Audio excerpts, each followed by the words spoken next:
அஸ்ஸலாமு அலைக்கும் வரஹ்மத்துல்லாஹி வபரகாத்துஹு. சிறார்களின் உணர்வுகள். சஹல் பின் சஅத் அஸ்ஸாஇதி ரலியல்லாஹு அன்ஹு அவர்கள் கூறினார்கள், ஒரு முறை அல்லாஹ்வின் தூதர் ஸல்லல்லாஹு அலைஹி வஸல்லம் அவர்களிடம் ஏதோ பானம் கொண்டு வரப்பட்டது. அவர்கள் அதை அருந்தினார்கள். அப்போது அவர்களுக்கு வலப்பக்கம் சிறுவர் ஒருவரும் இடப்பக்கத்தில் முதியோர் சிலரும் இருந்தனர். அல்லாஹுடைய தூதர் ஸல்லல்லாஹு அலைஹி வஸல்லம் அவர்கள் அச்சிறுவரிடம், இந்த பானத்தை அந்த முதியவர்களுக்கு வழங்க என்னை அனுமதிப்பாயா என்று கேட்டார்கள்.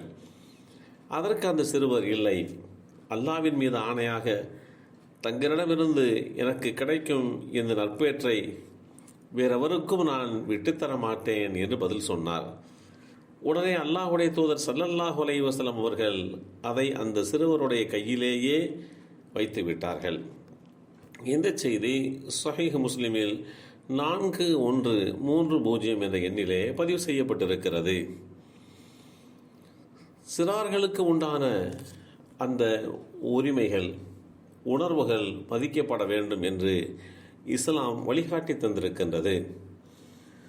அவர்களுக்கு இருக்கக்கூடிய எந்த ஒரு உரிமையாக இருந்தாலும் அதில் அவர்களோடு அவர்களுடைய கருத்தை அடிப்படையாக வைத்து அதற்கு பின்பாகத்தான் முடிவெடுக்க வேண்டும்.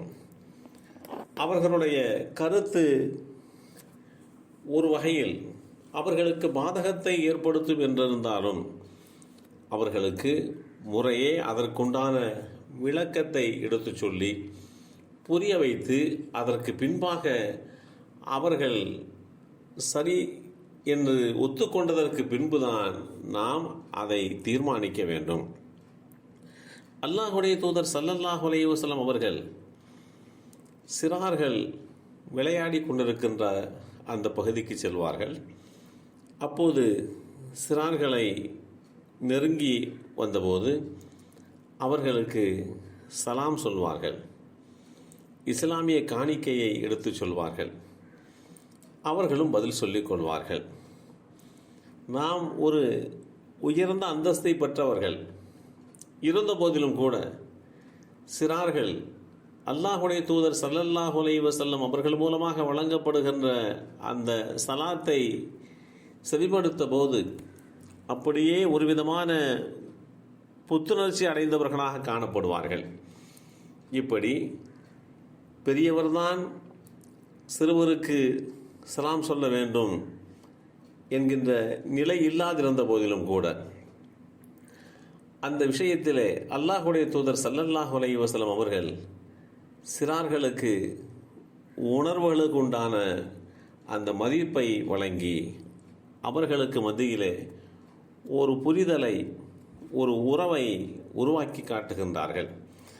இப்படி படிப்பு ரீதியான உண்டான விஷயமாக இருந்தாலும் சரி, அவர்களை அனுமதிக்கக்கூடிய கல்விக்கூடங்களாக இருந்தாலும் சரி, அது சம்பந்தமான விஷயங்களை எடுத்து சொல்லி அந்த சிறார்களுடைய ஒப்புதலை, அவர்களுடைய உடன்பாட்டை பெற்றுக்கொண்டதற்கு பின்பாக அதை செய்தால் அது முறையாக இருக்கும்.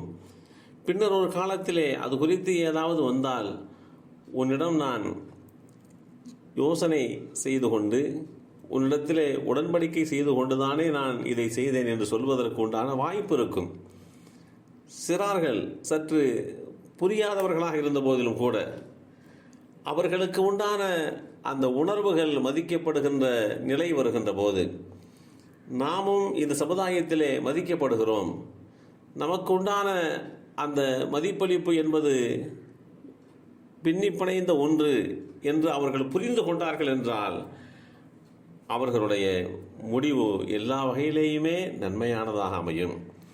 எனவே அல்லாஹுடைய தூதர் ஸல்லல்லாஹு அலைஹி வஸல்லம் அவர்கள் சிறார்களுடைய விஷயத்தில் அவர்களுடைய உணர்வுகளுக்கு நீங்கள் மதிப்பளியுங்கள், சில விஷயங்களை அவர்களிடம் பகிர்ந்து கொள்ளுங்கள், அவர்களுடைய கருத்தை கேட்டுக்கொள்ளுங்கள் என்று வழிகாட்டி தந்திருக்கிறார்கள். எல்லாம் வல்ல அல்லாஹ் அருள்வாளிப்பானாக. அஸ்ஸலாமு அலைக்கும் வரஹ்மத்துல்லாஹி